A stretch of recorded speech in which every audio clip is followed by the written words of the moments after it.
All right. Well, it is good to be with you. Thank you again for having me to come talk about this idea about kindness that really comes out of and based on the book that came out about a year ago in defense of kindness. That somebody here on whoever shows up today will have a chance at taking one home. I'm going to walk through a few things today, but I want to make sure I introduce you. For those of you that were with me at a previous meeting, you've already seen this, but if you didn't, and you're wondering why are we listening to this person, who is this guy? I'll tell you a little bit about myself. My name is Bruce. I'm in Palo Alto, California, born and raised in Northern California. So I'm a severe West Coast kid, and born in 1969. So that Gen X that is starting to look at what retirement looks like. It's a very strange conversation as being in our denomination for many years, kind of being a younger person and kind of pushing us. And now I had a conversation this morning in staff. We were talking about at what ages do we begin to look at Medicare and all those kind of things. So, it's a very interesting time. I see myself as a bridge age right now, and trying to create space and healthy support for those who are coming next, and not have to always see myself as the person that's leading everything, and trying to usher in next stage of life for me and career and all those kind of things. But I did grow up in a time of computers where we shifted from typing to keyboarding. I'm that last bit of people that still has to remember to not put two spaces after a period. Like that's one of the things, because you're a typewriter person if you put two spaces afterwards, and you're a keyboarding person if you're not. And I still always remember, like, one space, it's okay, one space, it's fine. And so that's kind of my generation. I learned how to code and program and all that in various languages as a young person, but then I really have not paid much attention to that. Love what we do with it and kind of the user side. Presbyterian, this is my grandfather on the right there, Esteban de los Reyes, founding member of Trinity Presbyterian Church in Stockton, California. I come out of a multi-ethnic progressive congregation. I didn't know it was progressive until I left, and then people told me I was at a progressive church, so apparently that's where I was. It's a small church, so it has all the lovely and rough parts about being a small church with families that have been there for generations. My family were founding elders, so I'm sure that we've been both a joy and a hindrance to the life of the church over time. But it is where I had a very loving, pretty healthy mainline raising in the church. Never got involved with any parachurch organizations. It didn't really have much to do with kind of evangelical fundamentalist groups or anything. Was always part of a very kind of centrist to progressive Presbyterian experience throughout my entire life. Have pastored since 1995, so graduated in 95 and was ordained that summer.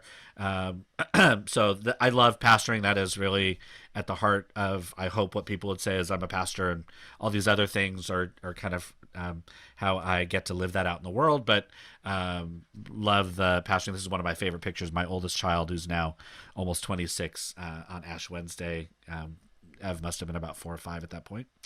I'm a pastor's kid. This is my mom, Sarah Reyes, on the left there. I shared this joke before, that my mom went to seminary after I did. She did not want to go to school with me. She's like, I'm not going to be in a class with my son. That is not going to happen. And so she started the fall after I graduated. So I joke that I'm a pastor's kid with all of the glory, none of the baggage. So my mom is just retired about a year and a half ago. I guess not just, but she retired about a year and a half ago, and she's one of those people that retired and then immediately went back to work full time.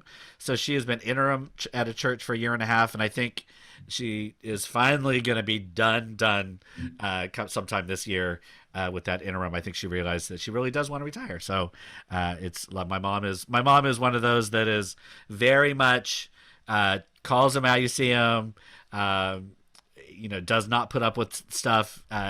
Some would like to say, she always says, I'm at the age now where I can just say things and I don't care. And I always laugh because I'm like, well, Mom, you've never cared what people thought when you said. So however you want to frame it now is fine.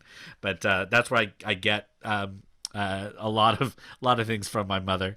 I was a church planter in San Francisco for about 13 or 14 years. Pastored a young, urban, very Presbyterian, progressive congregation in San Francisco. We like to be, I refer to us as the unicorn church. Everybody wanted to do it, but we can never find one. We really managed to figure out a way to draw people together, and a lot of it was surprising ways that happened. Pews in the room. We did a lot of ritual, a lot of lectio, a lot of less words often in worship. And so we really tried to capture what young adults at that point were feeling. And we were always a church that had more 20s than 30s, more 30s than 40s. They continue on. I've been gone now. Gosh, how long have I been gone? About 8 years. And they've shrunk a little bit, but they still continue to do good ministry in San Francisco. I now pastor at First Presbyterian Church of Palo Alto. I've been there for almost 3 years. So most of my time with them has been the pandemic. This is a staunchly liberal congregation. Robert McAfee Brown was in their pulpit. It's connected to Stanford. Historically, it has been connected to Stanford. But it's older, and as you look at this picture, it's not very diverse, but trying to figure out what is next for this church. And so I've been here part-time. I'm here 80% as their head of staff. And again, I'm 3 years here. I've been doing online worship for a long time, so I'm really comfortable with the online things. I ran a worship service in a variety of platforms, but we ran one on Twitter. A few of us did for a couple of years, over a decade ago now, which seems wild that we were doing that then. First Church of Twitter was the place where we all met together and continued to have worship. It's kind of fun to watch how far we've come in that time. And then I've been, doing the online thing with our congregations, as many of you are. This is just a little frame from my desk during worship. These are my kids. I'm a parent, 3 kids, one graduate from college, Ev on the left. Abby in the middle is a junior at Scripps College, and Abby is a first year at Pitzer, both in Southern California. This is if you know the Jonas Brothers, they did a whole copying a bunch of iconic Jonas Brothers images. We were on vacation and they were goofing off, and so they made a bunch of these Jonas Brothers images. So if you ever see the Jonas Brothers and you look, you'll see them. I think the Jonas Brothers liked this picture on Instagram, which is a huge deal. And now we're empty nesters. We joke with our kids that mom and dad are never around because we're always at the club. That is not true. We are just enjoying being empty nesters. And like you, I've been navigating this congregation through the pivots and everything of this COVID time. And it feels like forever, and it feels like it's gone by quickly all at the same time. So try to figure all of that out. All right. What I'm going to take you through over our time together is looking at kindness in 4 areas. The first is around what is kindness, because I think part of it is understanding how I'm defining it, and then what does it mean or not mean. What does kindness mean to ourselves? I start kind of internally. What does that mean for us? And then we'll branch out into people right around us. What does kindness look like around us? And then there's a bold statement in the language I use in the subtitle of the book called "How Does It Save the World?" And the Chow's Press and I went round and round on that. I'm like, that seems a little like super bold to say that kindness is going to save the world, and that through this book I'm going to have part in that. At the same time, they're like, if you're not going to say something bold, right, why write a book? So I do believe that there is some power in kindness, and that's the whole reason I wrote it. So we'll talk about that towards the end. I will share the slides with everyone through SlideShare, so you can send out the recording, but also have all the slides and all the links and things for all of the ways to keep in touch with me.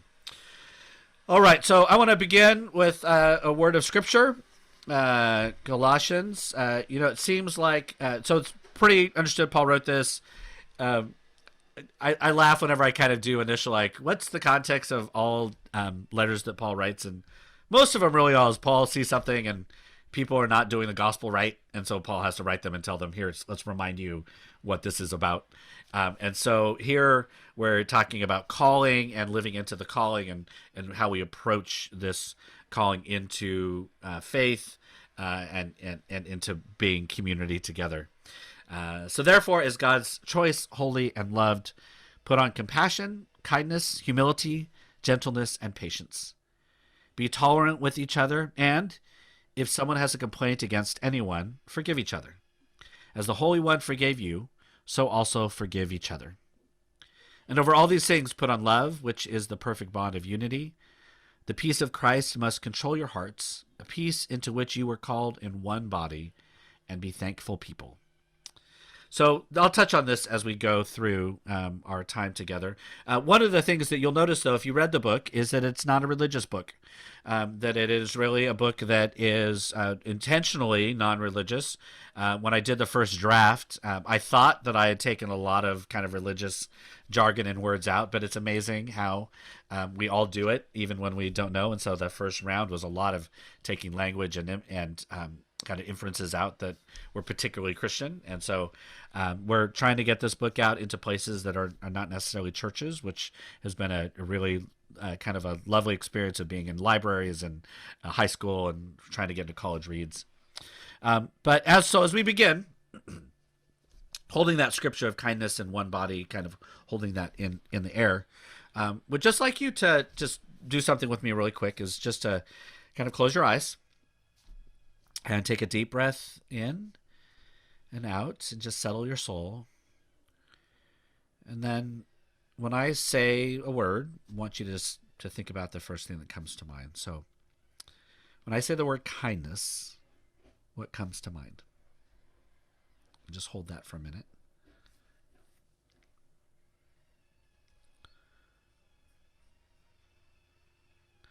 And I'm not even going to ask you what it was. But for a lot of people, it could be a habit, something you do. It could be a tactic. You think about how you're kind to people and for a reason. You could think of an event, something that happened around you or that we saw. A lot of people just think of a person. That when you hear the word kindness, you think of a person that this is the person that kind of manifests kindness, or you see it as an aspirational value or something that it's something that we're all striving to. Because it means something different for everyone. I think that's important to know, is that kindness, how we view it, is going to be different. And so I think it's important for me to share with you what my definition is and how I came to that, so that you can kind of see how I'm then operating it and pushing on us. So, the Reverend Dr. Mr. Fred Rogers, who all Presbyterians, the patron saint of children's TV and all of that, it is one of those people that I think embodies kindness not as a weakness. If any of you have seen the documentary, Won't You Be My Neighbor? If you haven't seen it, I highly encourage you to see it. It is probably out in some form, streaming somewhere. But we went and saw it in the movie theater in the before times when you could go do that. And I remember sitting in the theater and forgetting how kind of prophetic Mr. Rogers was in his work. Mr. Rogers, his first episode of the Mr. Rogers' Neighborhood was a episode about King Friday building a wall around the castle so that he could keep people out. It was it was like, whoa. And then, as you hear about, he had, Mr. Rogers had some shifting to do around LGBTQIA things, but around race, he really pushed, this is the image of him and the police officer, Francoise, with their feet in the pool together, which is a huge statement at that time. And so all the things you began to hear about Mr. Rogers, and in the middle of the documentary, I turned to my wife, who was sitting next to me, in between our tears of watching this documentary, I said, I think I need to pick up this kindness book. I had started it. I had found myself not wanting to be kind in the world.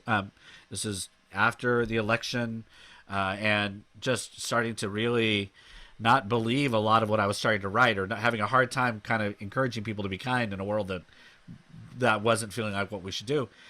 And I turned around and said, I'm going to pick it up again. And then the next day, Brad Lyons from Chow sent me an email and said, hey, are you ready to pick up this book? I'm not a person that I don't go to God and say, give me a sign. But this felt like, this feels a little blatant. I should probably pay attention to this one.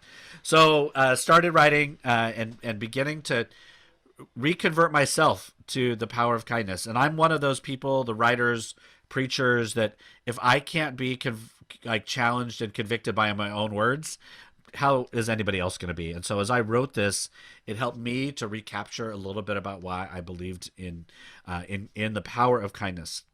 The other person that inspired me was my grandfather. I showed you a picture before. My grandfather, Esteban de los Reyes, is the kindest person I know. I know we say that all about a lot of people, especially after they're gone. You know, at a funeral, we'll say they were really kind. So, with all the love I have for my family, like my grandfather, when he died, like we genuinely kind person. When my grandmother died, we didn't generally say my grandmother was a kind person. Now, that's not a dig on my grandmother at all. It's just honest. My grandmother was this super kind of, if people would have called women badasses in her day, that's what she would have been called, right? She made it. She was married a GI in the Philippines, got to Little Rock, Arkansas. He decided he couldn't take this brown woman to his family, deserted her in Little Rock, Arkansas after the war, and she somehow made it to California, had this amazing family. I mean, she was just a bulldozer of a person, generous and hospitable and will help and loyal. But I wouldn't say she was kind is the first thing that you would kind of say. My grandfather, on the other hand, that's who he was. You would meet him and you just knew that he saw you as a full human, as whatever struggle you were going through. My grandfather probably was kind to a fault, which I think is a great, if you have to fault somewhere, that's fine. Someday I'm going to write a memoir after a lot of people have passed on about all of the things that my grandfather did in the world, to walk with people during some really tough times. The things that many of us would probably say, gosh, why would you do that? You don't have to do that he did for people. He went to jail one time for defending his best friend over something that we all knew his friend did.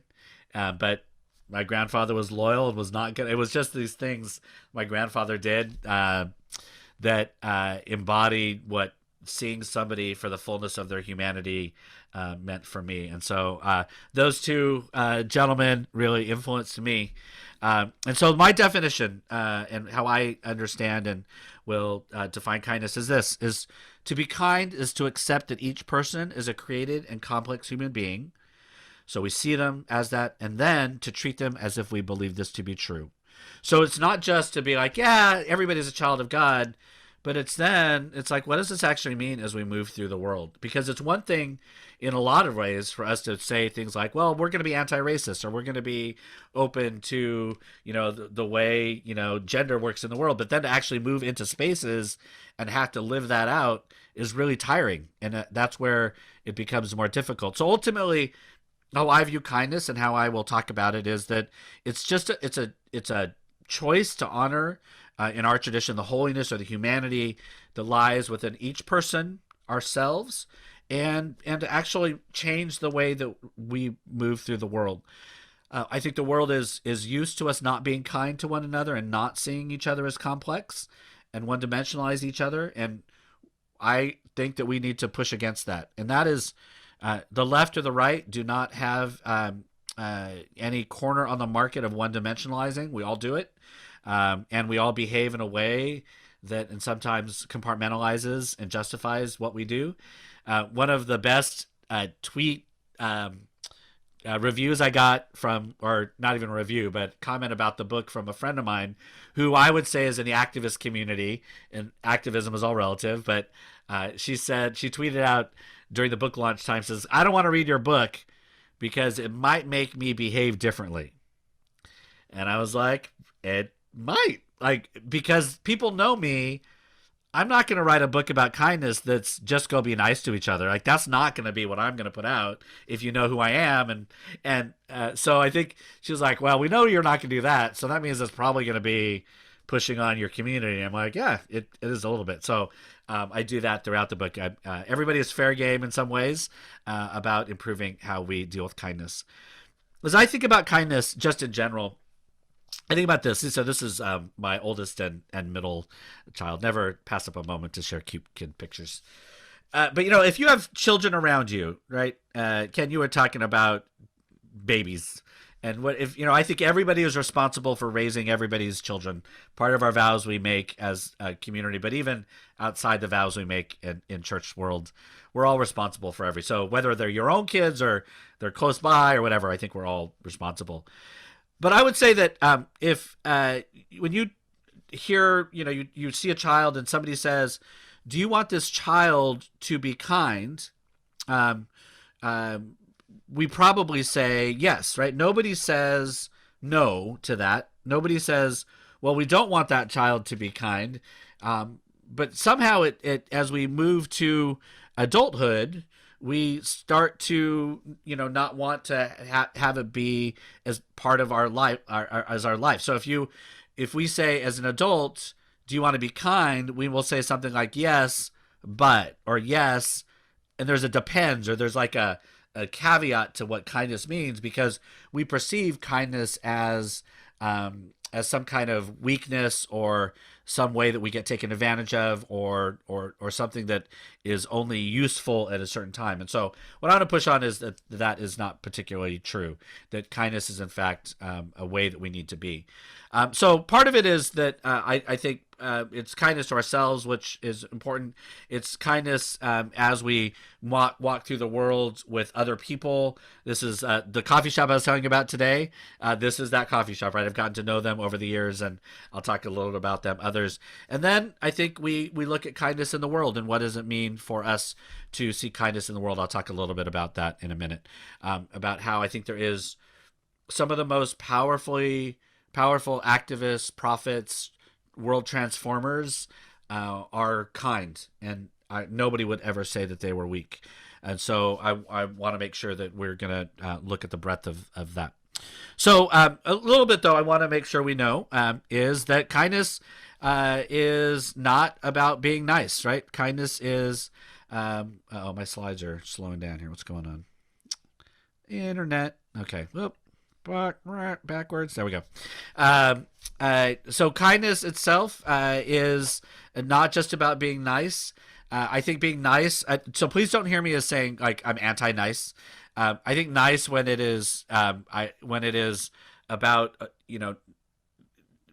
creating space where healthy conversation can actually happen, or you're protecting yourself or others from abusive or traumatic places. Like, I actually think that's kind, but when nice turns into avoiding conflict, when nice turns into allowing behaviors to continue because you don't want to call them and hold people accountable, when nice turns into making people who have to hold oppression and trauma for the rest of the community in the world, reinforces that. When nice is simply just about protection of comfort, I don't believe that is we do away with that kind of niceties, because kindness in those places helps us behave a little differently. So I think kindness is, again, a more transformative posture to move through the world. So I'm going to ask us a few questions. This will be our first breakout group, but we're not going to do that. I will stop sharing in a minute, but would love to hear a little bit about how kindness was defined, perceived, expressed in your family of origin. Any reflections on my definition? And then how do you see kindness expressed in your world today? So I'm going to stop sharing. Invite you to share a little bit. There's only 8 of us here, so feel free just to unmute and share. So family origin kindness things. Do you remember how kindness was talked about? Could be the way we talk about it now or not. I mean, just how has that impacted you from your family of origin? Anyone?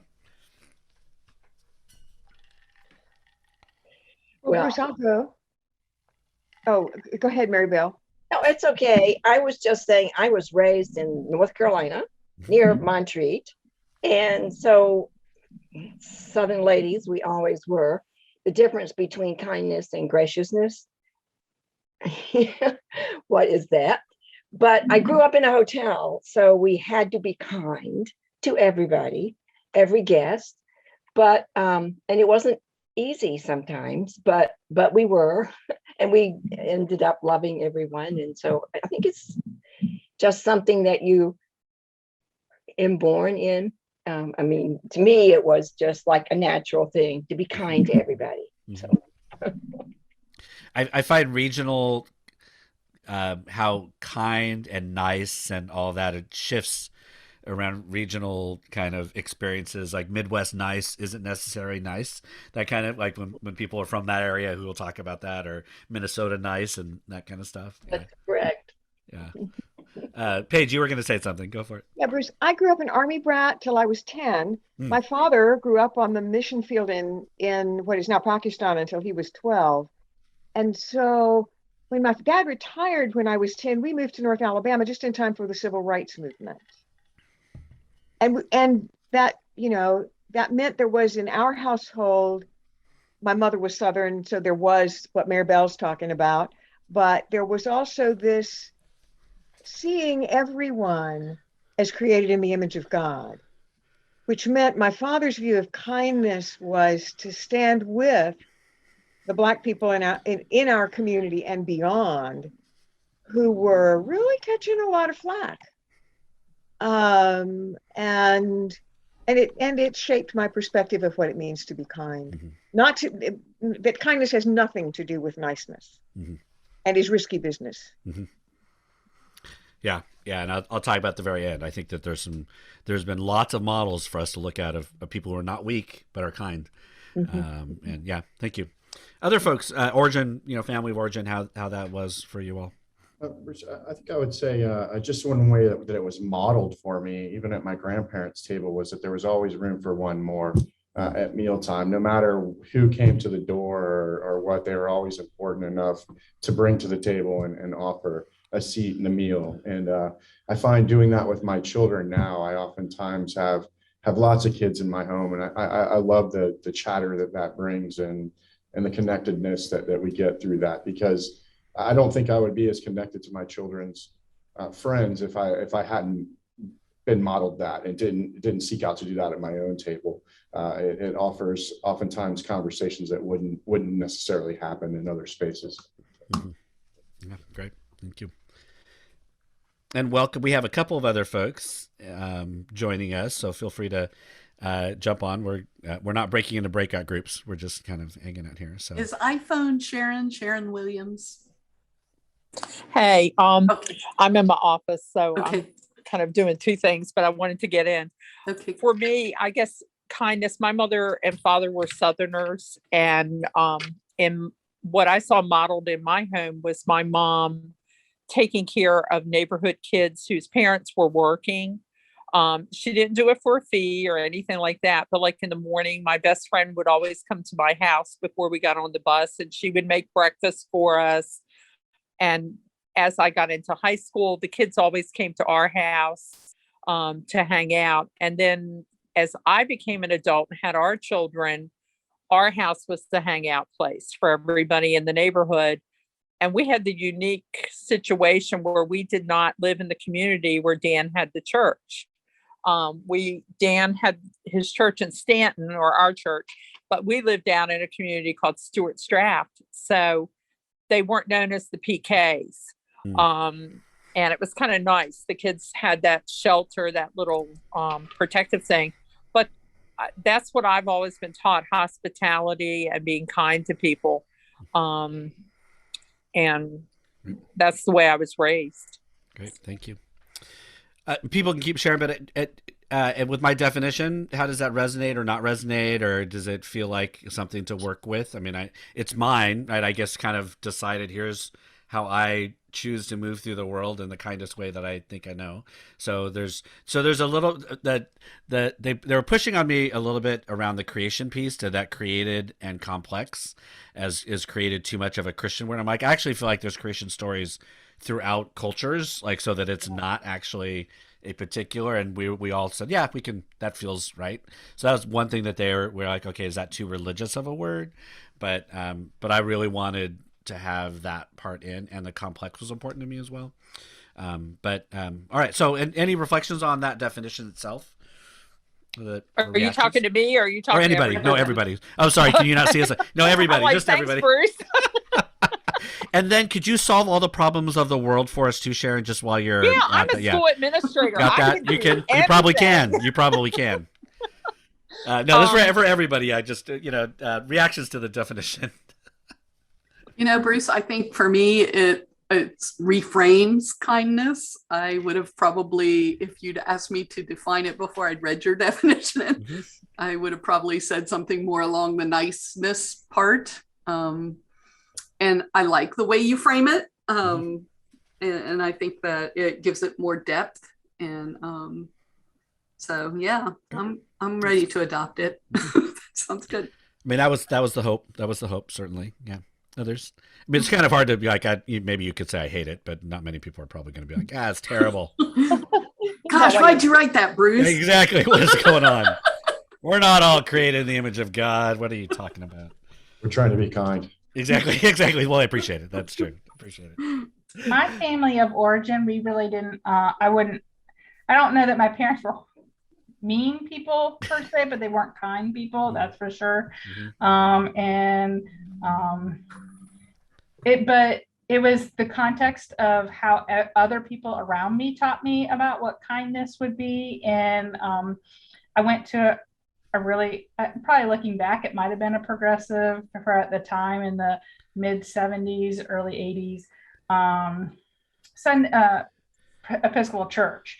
And our Sunday school really taught us what it meant to be kind in action form, in the form of interacting and writing letters with people in prison, and how God's love was important for them, and how you never know what's going to lead someone to be in prison. And we often make assumptions of why people are in prison and just write them off instead of starting to have a relationship. Or people who are in nursing homes we went to visit a nursing home once a month and as well. And so those kinds of things kind of formed how I learned about kindness, is how other people treated me. When my family was falling apart, people who would send lunch to school so that I would have something to eat each day, or things like that, or let me come in and stay at their house because I didn't have a place to live. And so that informed me of how I see kindness, is people treated me with kindness and love, in understanding that my life was complex and crazy and I was worth investing in. And so maybe I should do the same for others. Thank you.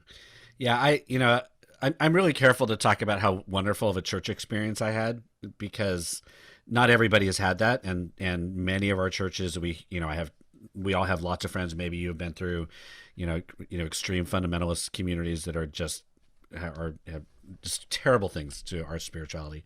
But I learned the same thing from my church, that same kinds of stuff. Like, we all had something, and we were all complex, and so why would we assume that others were not? And so you behave accordingly. I mean, I think it was always, none of us, we all have things going on in our family. Now the negatives, like, we all knew it and we all wanted to know whatever's going on, but at the same time, we all know, like, there's stuff happening in every family. Again, I can't write that book until a lot of people have died, but I will someday. Like, sometimes my wife's still like, is that a true story about your family? I'm like, yes, it is. It would be a great book someday. All right, I'm going to keep sharing and go on, because we're going to run out of time, as I usually do. All right. So I'm going to talk about ourselves a little bit as we go through this. And I think it actually, I'll say, I think there's a lot of performative empathy in the world, where we talk about how tired and weary we are and others are, but then we don't do anything about it. We say it's okay for other people to take time, or to heal, all those things. But we rarely, I think, really do it for ourselves. We have, I don't know, there's some guilt or shame, especially those of us that are in helping professions. How could we possibly take care of ourselves, when we all know intellectually, if we don't take care of ourselves, right, we're not much use for other people. And again, we know that intellectually, but yet a lot of us don't change our behaviors in ways that will actually make us help. So I'm going to talk a little bit now. I know in some ways, this is rehashing what you're probably having in conversations in a lot of places. Maybe you're not, but I do think that it's important for us to name that we, as a culture and society and church, are just going through trauma and stress, and that's like never before. I do not. I don't want to say hate, but unprecedented is one of my least favorite words in the world right now. So, like never before, I think is my phrase for that. And as Presbyterians, especially, and kind of those of us that love deliverables and planning, we think we're going to manage our way out of all this. And if you remember back when this all started, you'd be like, well, this will last a couple months. So you have a plan and you kind of divvy up your energy, and then it's like, oh, it's 6 months, oh, it's the end of the year, oh, it's and now, even now, is where everybody's making plans, there's a hesitancy, which I think is okay. Like, none of us are now saying, well, okay, September 1 we're back to normal, like everything is done, with a level of we may need to adapt again. It's feeling like it's getting there.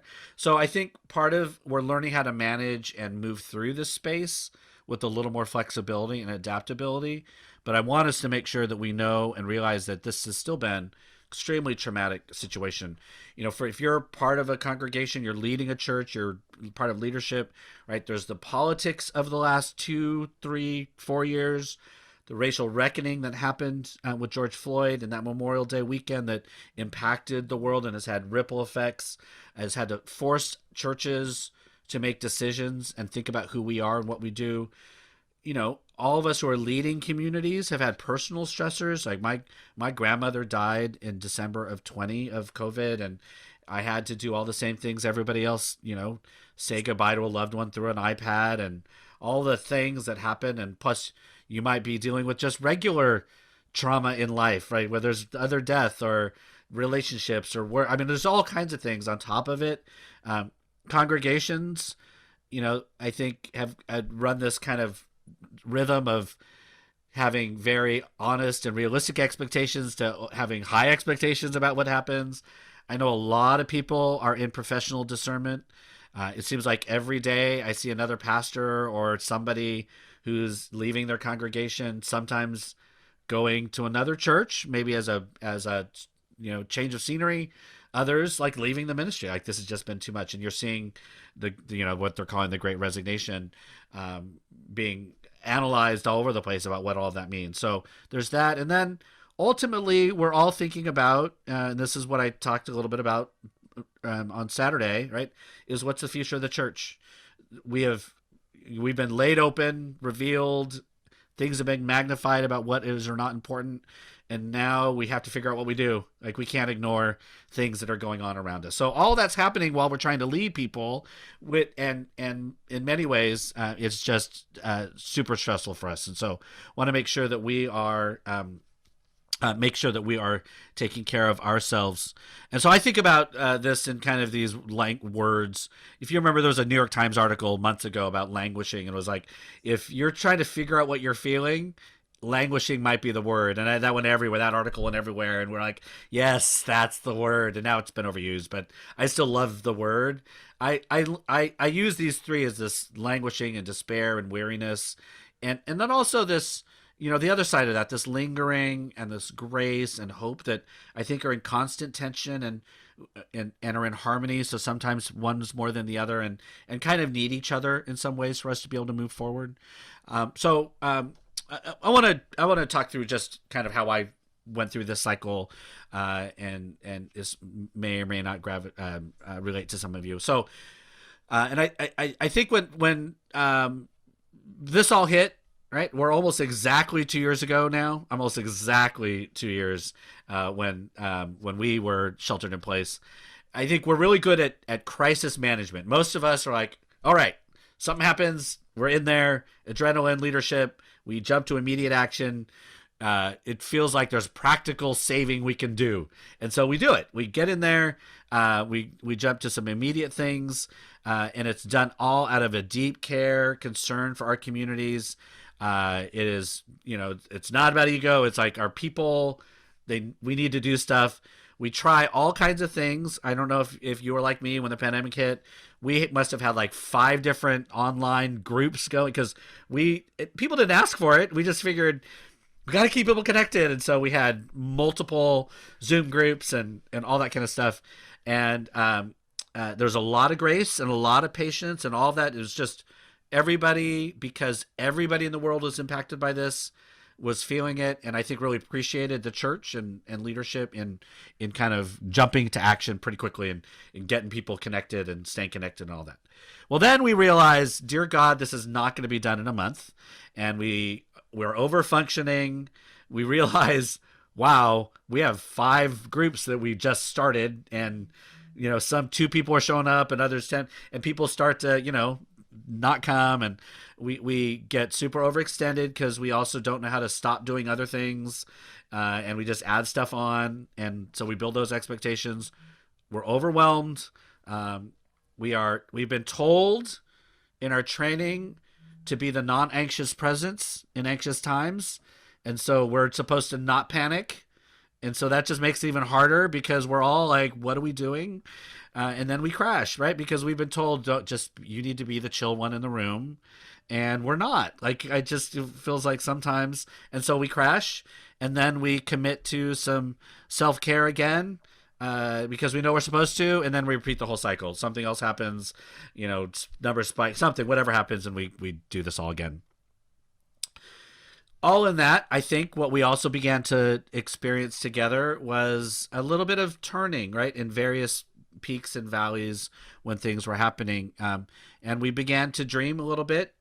We began, I hope, to settle into some, whatever that new normal was going to be. You start to think about how you've actually done in the past. I think this has been a great time for us to stop selling ourselves short about how adaptable we can be. I think, we love the, how many Presbyterians does it take to change a light bulb? Change what? Yeah. I think we like to think that about ourselves, and there are certainly parts about us that are difficult to shift. But at the same time, look at what we've done. I mean, we've, out of necessity maybe, and being forced, but a lot of our churches have really shifted. Lots of work to do, but I think it's important for us to name that many churches have done unexpectedly well in making some adjustments. And then we've begun a lot of conversations like, what does this mean for us in the future? Like, what does this mean for us to be in the future? So I think that part of what is important for us is naming the trauma that we've been going through, that we're leading our people through this, and that it is our own well-being ourselves is important to think about. And if anything, to be kind to ourselves, right? We are complex and created humans. And so how we tend to our own selves is often, I think we pay lip service to that, or we don't really, we think about it that it only can be done in the same way for everybody. I know some churches like, well, we gave our pastor an extra week off. And I'm like, that's great. But that's not just it. And so, I think some ways that we tend to ourselves are really important for how we go about the next stages of this time. So, okay. So the other part that I think is pressing on us as we go is that we now are trying to figure out what to do next as congregations and leadership. As other parts of the world are moving back into what's normal, we are no longer all in the same kind of space, especially in some parts of the country where, I was in Kentucky last week and I walked into a cafe and I was the only person wearing a mask. And I walk into the church where the event's going on and we're all still wearing masks. And so in some places, that's not as much, fortunately, where I am, but I know in some places there's just this whiplash. So you have people saying to you, I'm sure, well, over in X church or X place, they're not doing stuff and we still are. And I'm like, yes. And here we're the last church that is allowed singing with masks on. And our folks were saying, at First Congregational, they've been singing with masks on the whole month. And I'm like, but we're not, but we will. And so I think where that part has been difficult to figure out how to move on, that freedom of doing things, it generates conflict. And so we just have to, now we're dealing with that. There's all kinds of things that begin to pop up for us that need to, whoops, what's going on with my slides here? Oh, okay. So, and now we're having to figure out how do we manage the conflict? Again, I think conflict's not bad in itself, but just how do we help it move us in a positive direction is important to do. And then making sure that we are who we say we are now as the church. Like, we have to answer those questions for people. I'm surprised at how many church shoppers we've been having over the last few weeks, because I was like, who's looking for church right now? But apparently people are, and so we've had people show up, and I'm like, well, most of our folks are online, but they're showing up, and we've had some in-person people. So miss. And then I think one of the other questions for us, as churches and leaders, is what is productivity these days? What does it mean? Because I think we still want to produce the same amount of stuff, and it's hard to do. All right. So I want to, where did my, oh, sorry. I'm going to do one more little segment here again, and then we'll do some breakouts, or we'll talk a little bit. So the question for us, so that's ourselves. One, I want to lift up a couple of just examples of this, and how we tend to ourselves, and we'll talk about this and discuss this. This is a picture of my mom. I showed you this before. I think one of the big questions that we have to ask ourselves as we move through the world is, what is enough? And not just, I'm not talking about wealth and status and all that kind of stuff, but what is enough in terms of relationships, and that I think that we've been taught, niceties often lead us to keeping ourselves in situations that are not good for us or good for the other person or the community. Niceties say, you just have to stay in something because that's the nice thing to do, or not call somebody on stuff because that's the nice thing to do. Well, my mother taught me greatly about what it means to tend to your own spirit. My mom has been divorced twice and is married a third time. Joel has been married for 30-something years. But my father, who is I have a relationship with now, they were married because my mom got pregnant with me, and then she married a terrible human named David, who was my stepfather. I don't change his name in the book. He can read it if he wants. It was just not a kind person, was mean spirited. And I'm glad I was sitting in the back of a car on a trip when my mom said to him, I have had enough and we're done. And I remember distinctly hearing that conversation as I was pretend sleeping in the back seat of my mom claiming her personhood in the midst of a emotionally, probably physically abusive relationship. And has always taught me, that there are times where the kind thing to do to ourselves is to say there's enough and to walk away. Folks have pushed me back on this a little bit. It's like, well, aren't we supposed to build bridges and create relationship? And I'm like, yeah, but walking away doesn't mean forever. And I think that part of our world is about absolutism. And sometimes we walk away because that you can't move in a direction of health and wholeness from a particular space. And sometimes you have to step away from that. And I think sometimes we tell people too often, no, you just got to stick it out. You got to push through, when that's actually the worst thing to do. And that really, I think, detracts from who God wants us to be and become. So so my mom has always been one that has kind of taught that to me. So that's one thing, I think about kindness in really difficult relationships. Sometimes the kind thing to do is to move out of those relationships. And I think that we don't often give each other permission to do that because we see it as some kind of failure. I think we see it as if we can't make it in this relationship, and I'm not just talking about marriage, but other relationships, then what does that say about how committed we are and all that? And I think we just have drawn these strange polarities between you're either this or that, whereas there's a lot of things in the in-between. So I want to say that first is that there are times where we step away from these relationships, and I think it's really important to do so. The second kind of this is my mom. I always show a picture of my mom, and now my mom is a Orange Theory person. If you've ever heard of Orange Theory, she's 72 years old and does Orange Theory 5 times a week. So it's quite amazing. I don't like going with her because she also talks smack in the middle of it, and I'm always teasing. I'm like, Mom, I'm trying to not buy into toxic masculinity. Can you not challenge my abilities during this right now? But that's my mom again. So the other example I want to lift up to you is, another question that often comes up is like, well, about politics, right?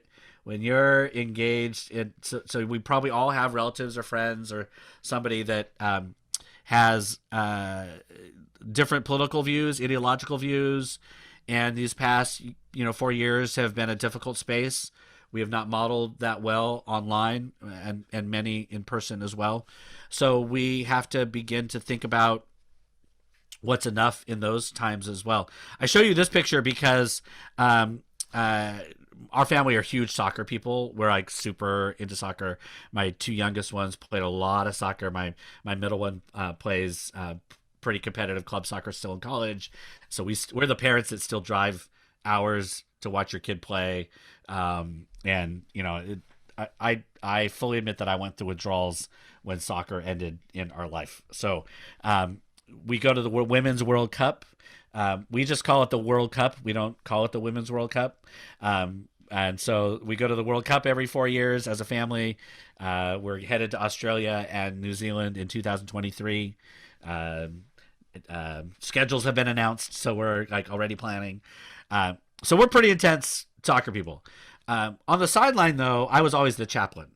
So I was always the one that the coach said, or the parents like, Bruce, can you go talk to so-and-so? And there's like 2 or 3 dads, mostly dads, a couple moms that we had to talk to before they got kicked out of the game. Because I'm like, come on, like our team gets hurt by you yelling at the ref. The ref won't come talk to you. They go talk to our coach. Coach has to come over here and kick one of you out. So I was always that person that's like, Bruce, can you go talk with so-and-so? And there were times I'm like, it's not going to matter. Let's just almost speed it up and get him out of here. But in any case, so on the soccer sidelines, I was, super involved. My kids got to play on the same high school team, which was very fun. If you're a soccer person, one was an attacking mid and one's a holding mid, and so fun to watch them play and all that.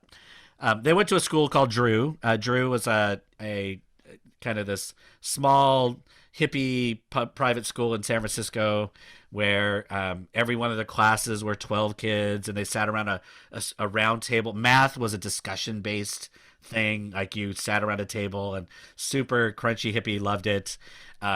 So when the elections happened, and you remember all the marches that were going on, my kids were, they've been raised in a very pro-protest household, so they organized their walkout for the school. They're like, let's do it, and they organized it. So I'm on the sidelines with a parent who is at the school, and I am just making small talk. I was not engaged. Sometimes you forget that there are different opinions out there. It's good to remember that. And so I said to him, I was like, hey, so did, and I named his kids, like, they go on the walkout? Just like, oh, of course all the kids went. And he's like, that is the dumbest thing I have ever heard of in my life. And I was like, oh, this is not going to go well. Right? And so every interaction like that, especially around politics, you have these moments, decision markers, right? Do you step away or do you engage? Like, do you keep going down the...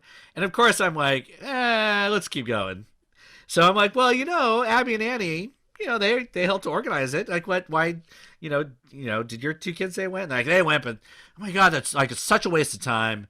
They need to be in school, blah, blah, blah, all those things. And, it's not going to do anything. And so we get into this conversation about the uselessness of protest. Well, I'm like, okay, do I start to go into historic nature of protest and all that kind of thing? Right, decision marker time. Keep going or what? So, of course, I keep going because felt like, sure, let's keep going.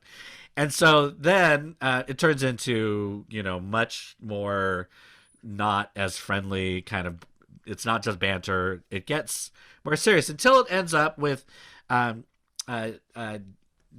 I can't remember if I changed his name in the book. So James up to James.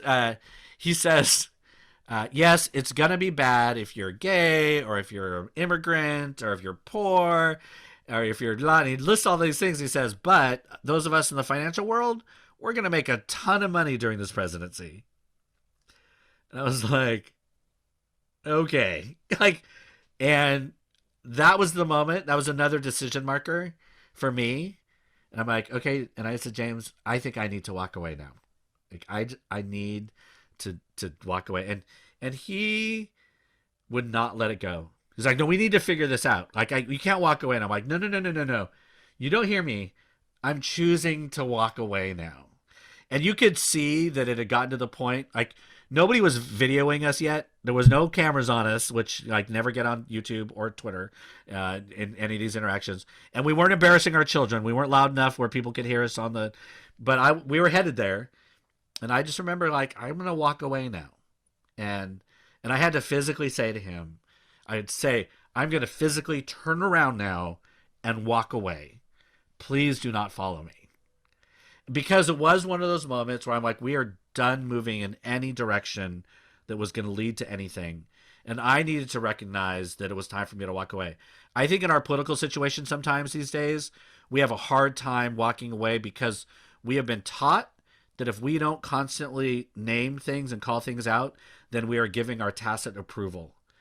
And I actually believe that in a day, and there are times where, yes, that is true, that we need to speak out. But we are physically incapable of addressing every instance of speaking out there that is anti whatever we believe. We just can't do it. And not every conflict is entitled to our time. And I think that if we can adapt that a little bit more, then we will take care of ourselves even more. You know, I joke with some of my friends, like, you know, you don't have to go to every argument that you've been invited to. Like, you actually don't have to accept that invitation. You don't have to. But I know some folks, like, you just can't we can't resist. And so I think that part of it is there's relational stepping away and tending to ourselves, and then there is in this political climate, our ability to step away from things. One, I think we give them a lot of air, but also to protect our own space, and the ability to really move many people these days is much more difficult. All right, so let's have some conversation. That's a good first break. Initial reactions to any of that. When have you been kind to yourself? What is that? And we'll describe that. I want to actually hear that. And then what are more areas where you can be kind to yourself that you can think of going on in your life? All right. When's the last time you've been kind to yourself? Describe a moment where you actually, and it could be just as like you treated yourself to something, but also like, are there things where you've really kind of been honored the complexity of yourself? Like, what? Describe that, or if you have any initial reactions to this first part. Go. Bruce, I found during the pandemic that because we were working from home, that boundaries were really kind of hard to keep between work life and personal life and stuff. So I got very intentional, which has been hard for some people to get, that like, I'm not going to answer your texts and emails over the weekend. Unless like it's a super emergency, but I have been really trying to be intentional of, and I've explained to people, I said, I'm really trying to watch my boundaries and give myself some personal space so that I'm not on the clock all the time. So I found that to be a kindness to myself. Great. Thank you. Others.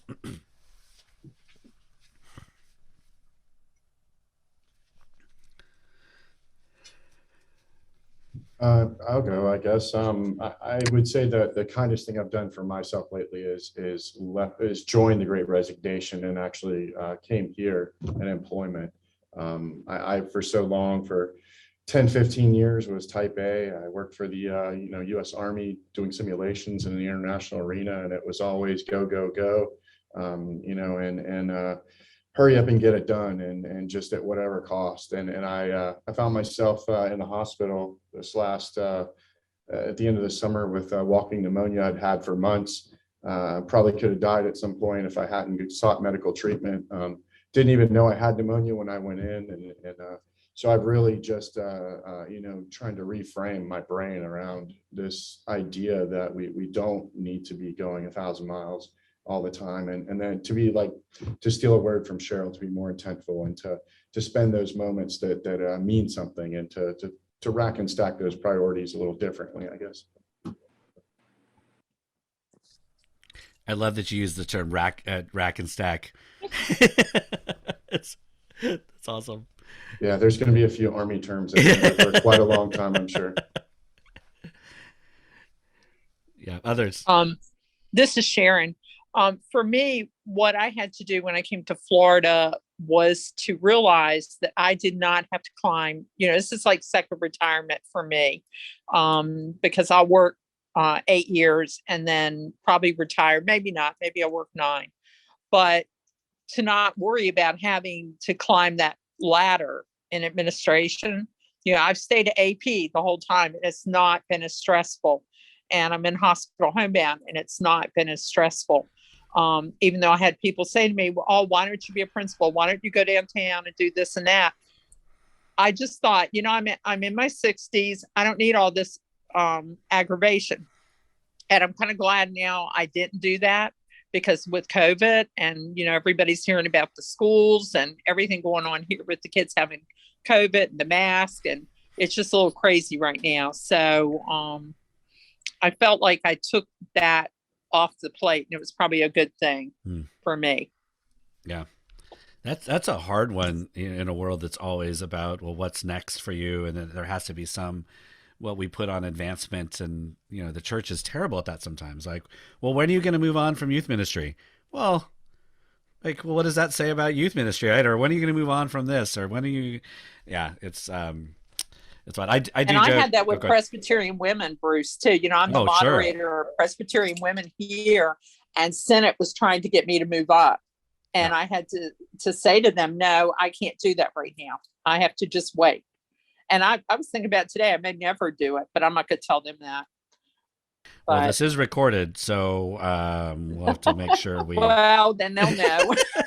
You're outed now. They may be listening now. I said Edit it out. We can edit it out. I may. That's hey, right. Christina's there. She heard me too. Yeah, I like to joke. I'm in that phase now. Like, I'm going to be a great associate for someone. Like, as soon as I can really, my ego can really tell me that I don't have to be in a certain space. Like, I will be the best associate or parish associate for someone when I'm no longer, trying to shed that idea that you have to be in a certain position. I'm starting to head there, starting to feel that way, but yeah, that's going to be some good times for someone else too. So. Right, others. How have you shown kindness to yourself?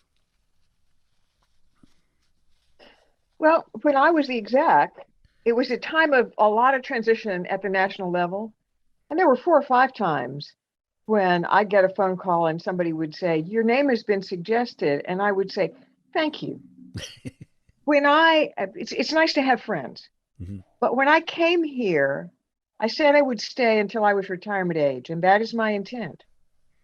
And so I'm not going to apply. And having made that decision and living with that decision it was a real kindness to myself. Yeah. Yeah. Yeah. Thank you. It took the ladder climbing off the table, and I liked that. Yeah. Yeah. I was thinking when you were talking about walking away, it seems to me that in those of us who are employed by the church and its agencies, that's a skill that's really important to have, because what we do is so much relational, and we have to set boundaries, but we can't engage in I don't know at least how to engage in every justice issue that's important to me without hurting a relationship to the point that I can't be in ministry with that person anymore. So that's a really important thing to think about. Thank you for that. Mm-hmm. Yeah, I think that is one of those, as I talk, it's like, well, but there's so many things. I'm like, there are. I mean, that's the difficulty. Yeah. There are. Yeah. Like, and we don't want to get into, oppression Olympics and trying to figure out, how do you rank things. But like, yeah, we our time and energy is not infinite. But what I do say to that is that's why we have community. That's why why I'm still committed to a denomination, right? Is because there are things going on that I don't even care about, but are important. Mm-hmm. So, that kind of stuff, but yeah. All right. Others, so let me ask, I want to make sure we get to the question around, are there places in your life and world that you could say, I probably need to be more kind to myself around this? I mean, I need to, see the created and complex part of who I am, and, whatever you're willing to share, but is there any parts that you're kind of like, okay, here's something I need to maybe think about?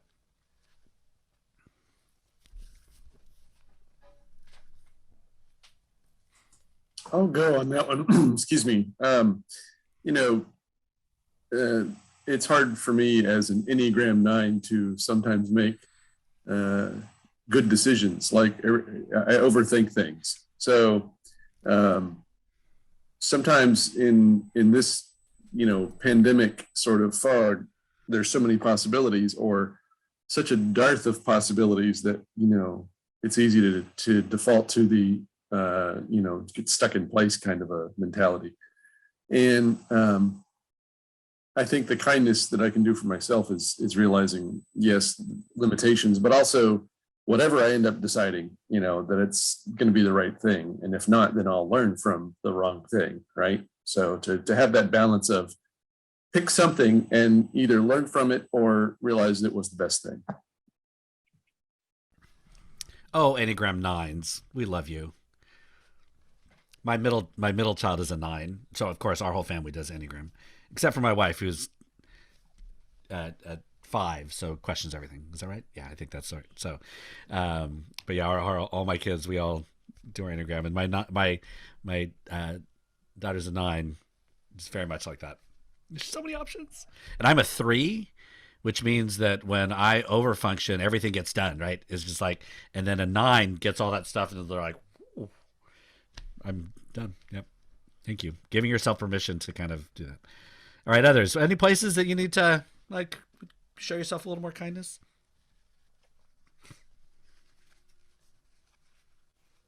I don't know if anybody else struggles with this, but I feel like in a lot of ways, we give kindness to everybody else. And so the last person I'm willing to give kindness to is myself. And even when I'm short with people, or I'm trying to overfunction, because that's what I live in, is a realm of overfunctioning, is that there just is, if you have to take something off your plate, I'm going to take something off the plate for myself. So I'm least likely to give kindness to myself than I am anybody else. Yeah. I really do think those of us in the helping profession that have options, like they're healthcare workers, it's a little different game, right? They got to show up at a certain level unless they're done. Like it's not, and all that. But I think those of us, sometimes we feel guilty about it because there are other people that don't have the same flexibility or things. But I think performative empathy is huge for us, that we say it to other people and then we don't do it for ourselves. And we're supposed to be martyrs for the call. And I just feel like that is such an unsustainable, whatever phrase it is, this is not sustainable. Like we all need to get t-shirts for a variety of reasons that say this is not sustainable. But that is one of them. I think that's totally true, especially during pandemic. Like we're supposed to be the strong ones and show people how to move through this. And I saw a lot of heads of staff force their staff into in-person office time because it was a symbol of us being bigger than the pandemic. And I was like, what is that about? Like, what is that about that says, somehow, and these are across the board ideologically, but there was kind of this, we have to be back in the building to show that we're the sign of strength or something. And I think it is a detriment to us as leaders. But anyway, that's a whole other topic. All right, I'm going to keep going because I only have a half an hour left. Okay. So I'm going to zip through these things a little bit faster than I normally do. Okay, we are on kindness to those around us. So I see kindness as one of those things where you have to make a choice. Every morning you have to decide how you're going to move through the world. And my internet, come on, slide. What's happening? Oh, there we go. All right, again, remember kindness created complex and how we think about what's happening. I think I had mentioned to you before that I'm in the middle of Silicon Valley and the internet here in my house is terrible, which is Yeah, it's awful. Anyway, so I think one of the things to acknowledge these days is I just think none of us are our best selves. So none of us. I mean, some of us may be tapping into skills and gifts that are utilized right now really well, but none of us can really say I'm peak Bruce right now. Like, it's just not. And so I always like to make sure that we're giving each other a little bit of benefit of the doubt. One of those things that I think is important. So I would often tell a little bit longer story about a church person in my life, in my first church, who we fought over flowers in the sanctuary, and he was a pillar of the church. I always, we call people pillars of the church, and then I'm like, so explain to me what a pillar is. Like, that's not the best thing, right? I mean, they hold the church up. That's all they do, but they don't move. It's not as if like pillars are the most flexible moving objects. So, but we all have them. When I'm with a group, I'm always like, don't look at anybody because somebody's probably looking at you when somebody talks about pillars. But Lucille was the pillar for me, and we, without telling the entire story, but we basically got into a fight about where the flowers went in the sanctuary, and that I didn't actually care, and that I told her that to her face when she came into my office one time. She was so mad at me because the flowers got moved or they were in the wrong place, and I actually said to her, Lucille, I don't care. And I didn't, but it wasn't the best move pastorally. This was my first call. Lucille was on the search committee. And it came down to this idea that Lucille was a person that had been at this church for 50 years and did the entire flower process, right? From putting up the sign-up sheet, the flower sign-up sheet that a lot of our churches have, that are now super retro now. I think they're kind of like, you get to sign a flower sheet, and she would arrange them and put them out every Sunday morning and water them and all that kind of thing. And then I just told her that I didn't care. And, not the most helpful thing, whereas she had been for 50 years basically experiencing church through the lens of those flowers.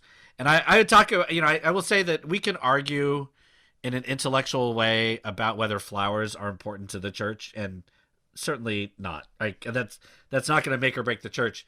It reminds me though is that everybody walks into a space and an experience with a particular lens, and we can either honor that lens. We don't have to agree with it, but we can. I think it's important for us to acknowledge the lens that people are moving through the world seeing through, and what they've experienced and what's important to them, in order for us to actually expect that they might do the same to us. But even if they don't, I'm going to treat them with the knowledge that they are more than just the finicky elder who cares about the flowers. I think about Lucille as a person who had been given deeply to this church for many decades, and family had been baptized, friends had been, memorialized, and weddings had happened and all of that. And that's important for me as I move through my church world and church life, is that everybody comes with that. And again, it's not transactional that they have to treat me the same way, but I move into those spaces. I try to be a little less flippant about the world and about church. But at the same time, it is, it's important for us to acknowledge that. The other place that I think we will often need some little kindness is there's a chapter called Everything I've Learned About Kindness I Learned at School Drop-Off, and just talk about day-to-day interaction. So I was the main drop-off person for my kids for I don't know, over 15 years, however long my kids were in school. And I have a rule that you don't honk at anybody 2 miles within school distance, because if you do, right, you're either in front or behind that person at drop off. It's inevitable. But there was this intersection going from our house to their middle school, or their elementary, middle school, and high school, that there was there's this intersection where you come to 2 lanes, and one was a right turn lane and one was a straight, you continue on. And we were always headed into the continue on lane, and there was a solid white line that you're not supposed to cross. And they give you a broken white line ahead of that for you to get over into whatever lane you want. And, whether it's male or colonialism, whatever it is, like I kind of feel like when I'm in my car, I own the land that's under my car and around my car. So I get to give you permission whether you get to move on to that land. And so my kids would notice when we get to the intersection and somebody would try to get over that solid white line because they didn't prepare themselves, I would not let them in. And my kids are like, Dad, just let them in. I'm like, well, how will they learn? Like, how will they learn to prepare? That broken white line behind was plenty of time for you to switch lanes. And, and it got to be kind of a joke, but then I'm also like, Bruce, what are you, like, who cares? And, I don't know what's going on with that person. Yes, it would have been great if they had moved over before, but if their world is stressed right now, like, even if they're trying to take advantage of this, whatever, like, I don't need to contribute to more stress in the world. And I'm going to actually choose an act of gentle act of kindness is to just let the person in. It's not that big of a deal. And so there's lots of things in that chapter. I talk about the whole process of dropping your kid off. If any of you have ever had to do that, all the places where we forget there are other people involved in this process, to kind of touch on that. So I think that's one of those places as you just move through the world, do a thing on that. One of the things I encourage people to do as you begin to move into this and be a little different in the world is to, the next time you go shopping, is to, before you go in, say, I'm going to move through this next shopping experience, grocery shopping, with a lens of kindness. And how does that change the way you go through that next 45 minutes? Right? Because that's all about deliverable and production, right? You are there for a purpose and you got to get these things and exit and have your stuff done to move on to the next thing. But what happens when you go through that process, seeing the people and the workers and other shoppers with a lens of kindness? It takes a little longer and it may be a little bit awkward, but it's a very interesting experience when you decide, I'm going to just not move through my little bubble of this and go through the world. Because I think kindness has to, in order for it to be habitual, we actually have to choose to do it and not to have it be episodic or only, contextual. Like, okay, well, when I'm here at church, I'm going to be kind. When I'm over here, I can just be whatever. I'll never forget. I was interning at a church early on in my seminary life, and it was Christmas Eve, and we were waiting for people to come in, and there was these two guys screaming at each other about parking spaces in a parking lot across the street from the church, and just like language and the whole thing. And then, of course, they were coming to church, and then you like to step into church, and it's all like, oh, now I'm different. And I just kind of think that we make kindness habitual by choosing to make it a habit. It just doesn't happen. And so making a choice to move through things like going through the grocery store in that way. I think another way that we make kindness a little bit around us is to practice apologizing. I think it's one of the ways that we acknowledge complexity about ourselves and of others, and to not make kindness and that act transactional. I often think if you've never apologized to somebody younger than you or your child, you need to think about why. Like if you've never actually admitted to somebody who has less power or authority in your life that you've done something to hurt them. Excuse me. If you've never done that, to ask why. And if you have apologized to somebody, have you made it not non-transactional? I think so many apologies we see today are transactional. If I do this, then this is what I get out of it. If I do this, then you have to forgive me, or you have to allow the same kind of relate. Like there is a transaction, as opposed to I am just admitting publicly to you that I've done something to hurt you, and I don't actually expect anything in return. I think that actually honors the complexity of the person to give them agency in how they respond to hurt in the world. And I think it gives us freedom to apologize without being strategic about what it's going to mean, right? Having to apologize in a way that feels like a lawyer's gone over it, because then it'll produce the kind of outcome we want. I think this is another difference between being nice and being kind. In the same way that relationships can be transactional, I think that manners are sometimes transactional. when I say to somebody, thank you, when you say thank you to somebody, the response then is, you're welcome. And the number of times that people with good intent have said to my kids, thank you, and then wait, expecting the next thing is, you're welcome.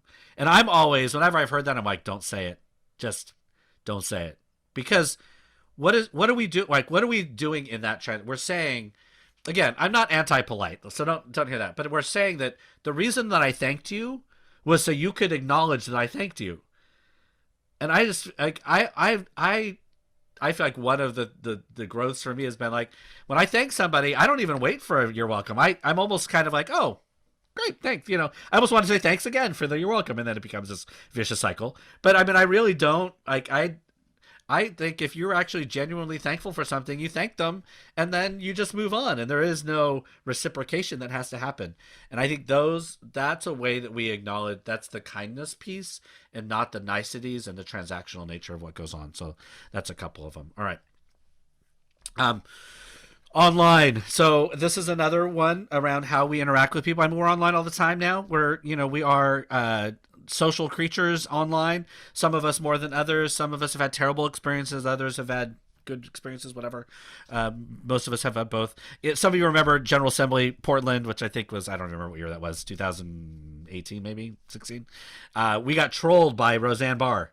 And it started with me, and I was fascinated and found it very amusing that Roseanne Barr decided to step into our General Assembly. But it was one of those great examples of a time where we can use social media in a negative situation and reframe it. So I was very, like, I decided this is actually an opportunity to model a different way of being online. Like, we certainly I could have tried to out-snark and out-sass Roseanne, which probably was not going to happen. Or be mean or just dismiss her. Instead, I engaged with her, and what happened was others who she had put us on blast to other people started to actually engage about the issue was a divestment from companies making a profit from non-peaceful pursuits in the Middle East. And, there were many of us that started interacting and like, oh, maybe we're not the evil other that we all thought we were, and we're kind of struggling through these conversations. And so I think in an online setting, sometimes kindness is something that you just exhibit. Again, it's not transactional. I did not expect Roseanne Barr to flip and all of a sudden be like, oh, okay, I understand now. That wasn't going to happen. But at the same time, I felt like it was important to model that in a way that maybe that generated other interactions that maybe were a little more complex. And so sometimes we step away. Sometimes we have to call people out online. Other times we engage because we know that the nature of the social media and online is that other people are watching and engaging, and the other things can come out of that. So it's another space about others. The last one that I think is really important for me is, and I want to be careful. I'm not drawing false equivalencies between left and right or anything, but I want to challenge my more progressive community around how we often engage the presidency during President Trump's time. Some of you remember this image. He was speaking at, I think it was one of our military academies graduations or something. And there was a moment during the speech that he drank a glass of water and needed two hands to hold it. And then as he walked down the ramp, he used the handlebar, the ramp, the guide to be able to walk down the ramp. And there became this outpouring of really ableist kind of critique and ad hominem attacks that have always happened about his appearance and his hair and his skin tone and his weight and all these things. But this one unleashed the stuff about how incompetent he must be, unable to do these things because he needed two hands to drink his water. He needed to hold the rail as he went down the ramp. And my disability friends who are active in that world were like, so what are we saying, right? I mean, just like when we critique his weight or we critique his skin and all what are we saying about this? And it was one of those times where I was like, we're just being lazy now, right? We're just being lazy and buying into this idea that the way we get at somebody are these ad hominem attacks on their appearance or physical ability. And I actually feel like that's one of those ways that we buy into a culture that we are, I think, trying, an unkind culture that we are trying to firmly stand against. And I think that part of that is being more creative and doing more work and being more committed to critiquing policy and actions versus appearance and these other kinds of things. And I think that was one. I think that's one that everybody engages in at times. And I think that in order for us to step away from this kind of rhetoric in the world, we all have to. And some would say, well, when they go low, we go high. And some people are like, well, when you go high, you're just making yourself vulnerable. I actually think sometimes that's what we should be doing. Like, we don't have to play down in the mud. And so, and there's a lot of debate about that in strategy and politics, but I will always stand on the side of, I believe that even my worst enemies, politically or otherwise, experience grief and pain and struggle. They have probably family who are receiving trauma and abuse because of this person, and that's not there. Like, there's all kinds of things that we got to think about, the complexity of every person. And it doesn't mean we abdicate for their positions or we're giving them a pass, but it does mean that we have to commit to critiquing and holding people accountable in different ways. All right, I'm gonna keep going because we have 15 minutes, and I'm gonna go through this last one and then we'll talk a little bit because all right, so kindness and changing the world. Mr. Rogers says that there are 3 ways to ultimate success, and they're all kindness. This is one of my favorite quotes, and it made the book. So I just think the funniest part about writing this book is the first version I had. It started out with Mr. Rogers is a pain in the ass, and the editors, as you can imagine, came back and like, so can we not use that phrase? So I can't remember what we had. I think it just says Mr. Rogers is a pain, because like, he models this like constant ability to see people as we are and to be kind, and it's it's crazy making it sometimes. So anyway, so kindness and changing the world, because I do think that when we do these things, there is a ripple effect. And not only does it offer a different way of being for next generations, but I think it challenges those around us to be different. This is a picture of my wife Robin at one of the protests. She's a educator. One of them is protest. Do a whole chapter on that, about how we often will hear people in our communities say things like, well, if they would just not inconvenience people, then people would probably hear them better. And I'm always like, well, I don't think you really understand what protest does then, right? I mean, it's like, if that were the case, then things would be okay. But we do know that institutions in themselves don't change on their own, and we calcify, and again, I'm as institutional as anyone, but I need to have people outside of that who are challenging what's going on to lift things up. And so I try to make a case that part of protest, the kindness of protest, is about seeing the people who are called to the streets. To quote Martin Luther King, right? Riots are the language of the unheard. And so what does it mean that to have a little bit more that complexity lens when we see things going on, and not just, and I think complexity of the person and the complexity of the protest. I think it's so easy. One person acts out of a group of 100 and does something. We always focus on that one person. Well, really, most of these peaceful protests are actually peaceful. Do a few people act out? Certainly. Does that mean that that's what everybody is? No. That's one-dimensionalizing an entire movement of people. And so I think challenging ourselves to be complex about how we even look at protests is really important, because I know, like, I hate getting caught up in things that I didn't know were happening. Like, oh, I could have just made it out of here, missed the protest. I'm like, well, something's going on. I'm just going to sit here. It'll be fine. But I do know every time there's a protest, I hear somebody who says, this isn't winning anybody over. And I'm like, well, I actually don't think the point is winning people over. The point is to shock the system into realizing that something is not right. And then those of us in other situations can either hear that and shift, or we can ignore it and protests continue. So I think that's where there's this breadth of even the way things happen, and protest is part of that. The last thing I want to share with you is in preaching, we're told never make yourself the hero. I'm not the hero of this, but I do want to lift up one of the most powerful ways I've experienced kindness in my life is around civil disobedience.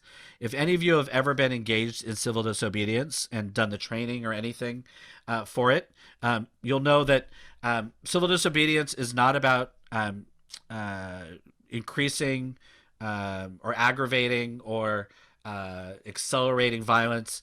It's in fact, I think, one of the most powerful acts of kindness, because if you are engaging in civil disobedience, your job is to make humanity show up in the interaction between you and a person who holds physical power over you. So when we are standing in front of somebody, I intentionally, and we're taught, you don't look at that person as simply a person with physical power over you. You don't look at that person as somebody that is inhuman or is just a agent of the state. You look at that person as a human who has agency, who is probably conflicted at certain level inside, and is having to make a choice about how they participate in this institution that's asking them to do something right now. And so that's why when you engage in it, you're taught, you look into their eyes, you don't give them reason to strike you. We pray, we are in clerical garb, we are singing, anything that gives us complexity and humanity, so that we are not just, unpatriotic, like whatevers who are just trying to break the law, but they're making choices about our own complexity. And I am acknowledging that there is redemption and there is possible connection and there is transformation that can happen in this person that's standing apart from me. Our ability to one-dimensionalize each other in these situations is huge, right? You are just this, and the natural end of that is conflict. In this case, what we say to one another, and I hope we see, is that these are humans trying to navigate a really complex, difficult situation and making choices in that. I think that is a powerful place where kindness shows up. The last thing that I would want to share about kindness, and I know I'm doing a lot of talking today, is around pandemic. So many of you know, some of you know, I was in the hospital. I was a breakthrough case. I was not close to a ventilator, but I was at the point where I could not move on my own. I was 7 hours prone with oxygen and was on oxygen for, 6 weeks afterwards at home. One of the things that began to happen during all that, this was when the height of the anti-vaxxer rhetoric really got strong, right? And I know a lot of people have a very difficult time with people who have chosen not to be vaccinated, not for health reasons, but for political other reasons. And I think that part of that was that I just heard one part of the body, and this came from church people, right? One part of the body basically just discounting what Scripture tells us, right? If one part is suffering, we're all suffering. If one rejoices, then we all rejoice. And that we have not practiced that because part of, I think, what is important during this time right now, and especially during that time, was that vaccinated, unvaccinated, we don't get to decide who is part of the body of Christ. We don't get to determine that. And really, if as the numbers were saying, unvaccinated people, as are still are, dying or getting sick at a greater rate than those who are vaccinated, our response should be empathy and not hatred. And I think we were responding with a lot of hate and a lot of dehumanizing. And part of me was like, well, that's not going to win anybody over. And in our political climate, I'm not sure what good that does. And so I made it a point, and I kind of logged my entire experience of really kind of saying, I hope that everybody gets vaccinated. And if you're not, I don't need you to spout it out. I don't need you to be on the news being a person who's converted. I hope health for you. And part of it is because I've known death and I've known sickness through this, and I don't want anybody to experience it. I don't want any other families to experience it, because I took seriously this whole body. When one part suffers, we all suffer. And so whenever there was a death and communities kind of said, almost rejoiced over it, it was an anti-vaxxer spokesperson who got COVID and then died, or a pastor who was an anti-vaxxer and then got, and it was almost a giddiness about it. I think that was the worst of what we were doing, because there was a family that was suffering, there was grief and there was loss, and that adds to the trauma of what was going on. So I think a kindness for us is seeing everybody in this time even as things are continuing politically, to really push ourselves to see the complexity of every experience that's going on out there. And yes, we get angry. I end with, I want to make sure that everybody needs a venting space, but it should not be online. So wherever that venting needs to happen, do it, because we all need it, but just don't online and don't have it recorded. And so, I think that there is important to do that, but sometimes I think we cross that line and our venting turns into how we interact with people. And that's not how we know we should be or how we should be, but that's what happens. And so part of it is, I think the body is much better when we figure out a kindness to everyone is to vent in one area so that we can be kind when we return. All right. So I'm going to stop sharing here. One more. I got to return to my cafe story. This is Phil's coffee. Kyle in the middle there is one of the baristas. Kyle made the book. He was so thrilled because Kyle, I would go in every day, and Kyle made it a point to tell every customer that he served, "Have a beautiful day." Like it was Kyle's thing, and you almost got in, and if he didn't say it, you would almost wait. Like, where's my beautiful day? Like it was, but you began to really develop a relationship with folks, and that is one of the places that I do. I'm like, I'm going to choose to walk through this experience a little differently, and it's built relationships with other customers who hang out there, baristas who have come and gone, the management, all that kind of thing. And I think it just becomes a habit. Then you walk into that space and it becomes a little bit different. So I would just encourage us to make things a habit. So again, we have 5 minutes to go. I'm going to stop sharing, and let me just ask one question as we end our time, and that would be, where do you think kindness is needed the most today? And then, well, I guess 2 questions. And what's one commitment you might make? Where is it needed? And then what's a commitment you could see yourself kind of taking on after all of this? All right. Anybody go? This is Sharon again. I think just out in the world, like you were saying, with people we meet every day, there needs to be kindness. It's one reason I popped into this seminar is that we are doing seminars like this with teachers, administrators, and students in Orange County, social emotional health. And I thought, oh, kindness, that fits in what we're doing. I kind of wanted to hear your take on it. But people are so short with people nowadays, whether you know them or not. And if we can just, for me, is to work on that. I thought the thing you talked about when you go shopping to, let me turn, I was in my, when you go shopping to go in with an attitude that you're going to be kind to somebody. Because I guess I see it from, Dan doesn't talk a lot about the exec stuff. We don't do that at home. In fact, when we went to Michigan that time for a new form of government, I had no clue everybody knew Dan. All these people are coming up to him, and I'm going, how do you know all these people? Because I've been so busy raising kids and, dealing with my career. I didn't pay attention to that. And it was Mark that told me that. He goes, yeah, everybody knows Dan. And I'm like, oh, okay, well, that's nice. But for me, I have to deal with so many people, whether it's in education or the church, and everybody seems to think they know me. So I need to be kind to them and realize that they think, they have a reason for thinking that, and not that I am short with them, but sometimes I look at them and I'll go, what? You don't know me. Yeah. Yeah. So, I Dan, hope that answers your question. My kids, like their friends will notice that I'm like doing things, and they're like, so what is your dad like? What does he do? And my kids one time said, my dad is very important to a very small group of people, which Dan is the same way, right? Like everybody knows Dan, but out of context, It's like the same. It's lovely. It's the best thing about being Presbyterian sometimes. Yeah. I mean, I think part of it is choosing kindness is exhausting. It really is. I mean, so is being kind of a jerk in the world. That's exhausting in a different way, but choosing to be kind because it has to be consistent is really tiring.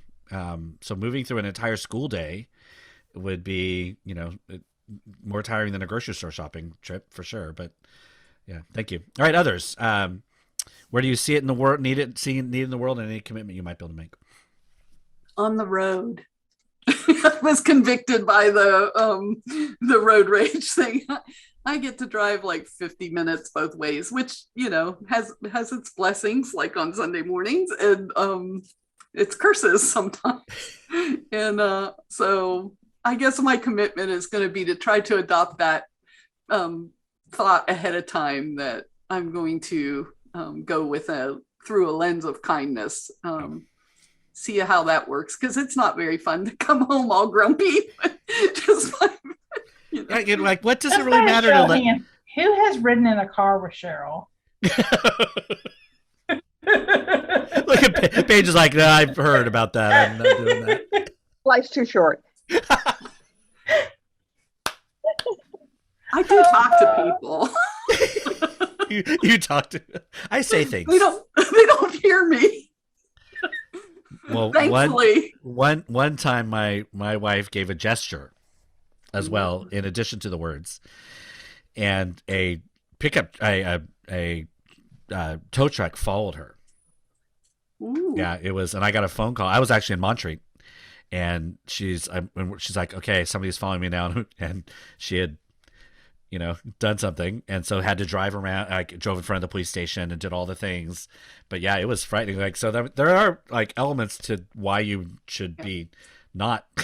There are mean people. So of course, my internet went down. I was not saying that to be mean to Cheryl. Yes, she was. See, that's why her internet went down, because she wasn't being kind. She was being kind. But it is funny sometimes to ride with Cheryl. I am always grateful that Cheryl's willing to drive me, because I hate to drive. I had a phobia. I had to go to counseling for driving, and God has a sense of humor about that. But it's she's a much better driver than I am, but she can be much more aggressive is not the right word, but sure-footed with her driving. She's very confident in her ability to drive. I would love to, next time out there, sure, I'm going to drive with you Bruce, and come make sure on down that to Florida. exactly. She drives a 15-passenger van like no one's business, and I'm always grateful. That's awesome. All right, a couple more if anybody else wants to share. Don't forget, I hold the key to who gets the books. Oh, that's right. We got to do that too. Speaking of transactional, being like, yeah, of course, all right. Yeah. Place that kindness is needed the most is with people we disagree with, because it's so unexpected. Because the public sentiment is you disagree and there's a line, an uncrossable line. But we're called to life and community together without judgment. Yeah. So practicing that, I mean, I really try to do that. Yeah. And it's easier now that I am retired. Yeah. Yeah. Thank you, Paige. Yeah. All right. Shall we do a drawing? Okay, you ready? Did you get Emmy in there? I did. I got Emmy and Sharon in there as well. Everybody's in. Okay, here's the one. Let's see who it is. Drum roll, please. Okay, wait. Da, da, da, da. Oh my gosh, you're not going to believe it. It's Christina. She's just trying to butter me upside It's down. going to happen. I just knew it. I knew it. That's awesome. Yeah, see, that'll. If you want to redraw, Cheryl, feel free. I can buy someone a book. Did you all hear that? Yep. She was being kind. Okay. No, I'm sorry. Let me see. I'm trying to. I installed a new app. Let's see if it's gonna work. Oh. Okay. What's your? Applause. Is that a sad face, Ken? What was that? I did a literal drawing. So you're doing your own drawing. Okay, Okay, Christina. Well, I expect you to find somebody just perfect that needs to share this. You need to share this with. I will. We do have a copy in the resource center if anybody would like to read it. Shameless plug for the Presbytery's resource center. Well, and it's all because of this book that and looking at the re-evangelism website when we were thinking that is why I reached out to Bruce to be our speaker. Well, I'm so glad to have joined you.